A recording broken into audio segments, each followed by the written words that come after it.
Hello everyone, welcome to my YouTube channel. आज हम discuss करने वाले हैं एंटी माइक्रोबियल एजेंट्स के बारे में। तो चलो स्टार्ट करते हैं। पहली स्लाइड। तो कौन कौन से ड्रग्स एंटी माइक्रोबियल एजेंट्स में आते हैं, जैसे कि sulfonamides and trimethoprim, penicillins, nitrofurantoin, cephalosporin, fluoroquinolones, tetracyclines, aminoglycosides, macrolides, clindamycins, chloramphenicol.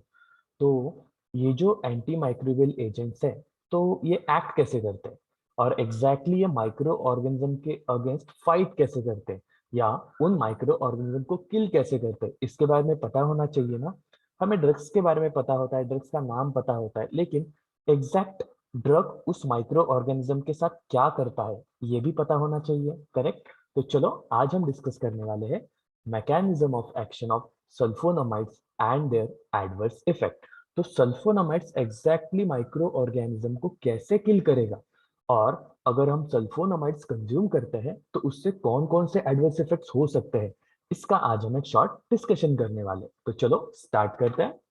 तो पहला पॉइंट, अभी सल्फोनामाइड्स एग्जैक्टली उस माइक्रो ऑर्गेनिज्म के साथ किस तरह से एक्ट करते हैं, इससे पहले हम ये जान लेते हैं उस माइक्रो ऑर्गेनिज्म के बॉडी में क्या है जो सल्फोनामाइड्स को अट्रैक्ट करता है। वो कौन सा एजेंट है जिसके साथ सल्फोनामाइड इंटरैक्ट करेगा। तो चलो इसका हम थोड़ा सा डिस्कशन कर लेते हैं। पहला पॉइंट, बैक्टीरिया के बॉडी में होता है para amino benzoic acid and pteridine. जब ये दो केमिकल कंपाउंड्स टेरिडीन सिंथेटेस के प्रेजेंस में एक दूसरे के साथ इंटरैक्ट करते हैं, तब बनता है डाइहाइड्रोटेरोइक एसिड। यह है पहली स्टेप। माइक्रो ऑर्गेनिज्म के बॉडी में दो केमिकल एक दूसरे के साथ इंटरैक्ट करते हैं in the presence of an enzyme to form a product called as dihydropteroic acid. अब ये जो डाइहाइड्रोटेरोइक एसिड है, इसका कुछ ना कुछ रोल रहेगा, राइट।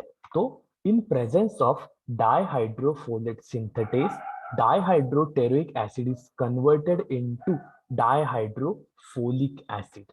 ये है स्टेप टू। तो स्टेप टू में क्या हुआ, डाइहाइड्रोटेरोइक एसिड का कन्वर्जन हुआ dihydrofolic acid in presence of dihydrofolate synthetase. इसके बाद क्या होगा, डाइहाइड्रोफोलिक एसिड का कुछ काम है क्या? हाँ, उसका भी एक काम है।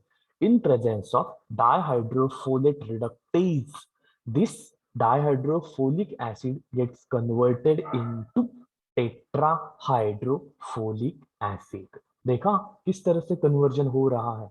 पहले तो दो ही केमिकल थे, पैरा अमाइनो बेंजोइक एसिड जिसको हम सिंपली कहते हैं पाबा, एंड दूसरा केमिकल कंपाउंड है टेरिडीन। जब ये दोनों फ्यूज हो जाएंगे in presence of an enzyme pteridine synthetase, तब बनेगा डाइहाइड्रोटेरोइक एसिड। और जब डाइहाइड्रोटेरोइक एसिड इंटरैक्ट करेगा डाइहाइड्रोफोलेट सिंथेटेस के साथ, तो उससे बनेगा डाइहाइड्रोफोलिक एसिड।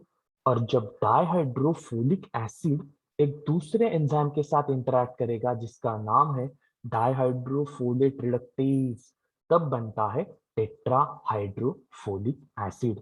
तो इसका कुछ ना कुछ रोल रहेगा, राइट। तो ये टेट्राहाइड्रोफोलिक एसिड है, ये बैक्टीरिया को मदद करता है उसका डीएनए बनाने के लिए। और डीएनए का काम आपको पता है, उसका जो इसेंशियल काम है वो क्या है, storage of genetic information plus protein synthesis. अगर ये दो काम उसके इतने इसेंशियल है, तो अगर कहीं ना कहीं पे हमने इनमें से ये जो स्टेप्स हो रही है इनको हमने ब्लॉक कर दिया, तो क्या वो डीएनए बना पाएगा? क्या वो प्रोटीन सिंथेसिस कर पाएगा? नहीं पाएगा, राइट। तो यही है हमारे सल्फोनामाइड्स का एग्जैक्ट मैकेनिज्म। तो देखो नेक्स्ट स्लाइड में क्या होता है। अभी आपको ये स्लाइड दिख रही है कि हाँ, ये स्टेप्स होते हैं जिसकी वजह से बैक्टीरिया अपना डीएनए बना पाता है और खुद को ग्रो कर पाता है। लेकिन हमारा जो सल्फोनामाइड है वो क्या करता है, स्टेप नंबर 1 को ही ब्लॉक कर देगा। And what is the step number 1? Fusion of para amino benzoic acid with pteridine in presence of pteridine synthetase.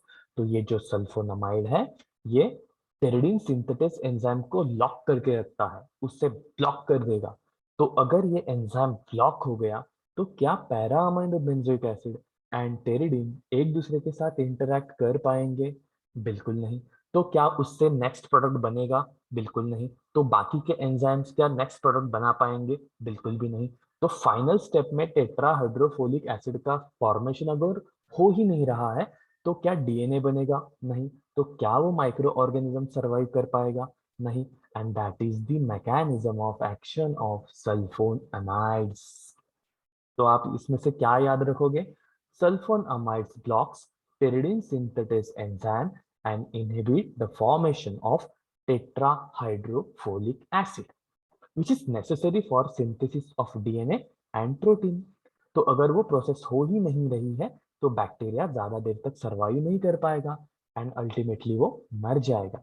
And this is the mechanism of sulphone amides. Okay, clear?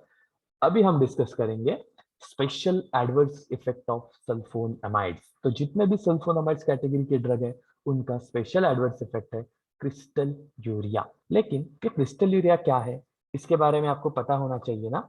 तो वो हम discuss करने वाले हैं next session में। तब तक stay tuned. Thank you.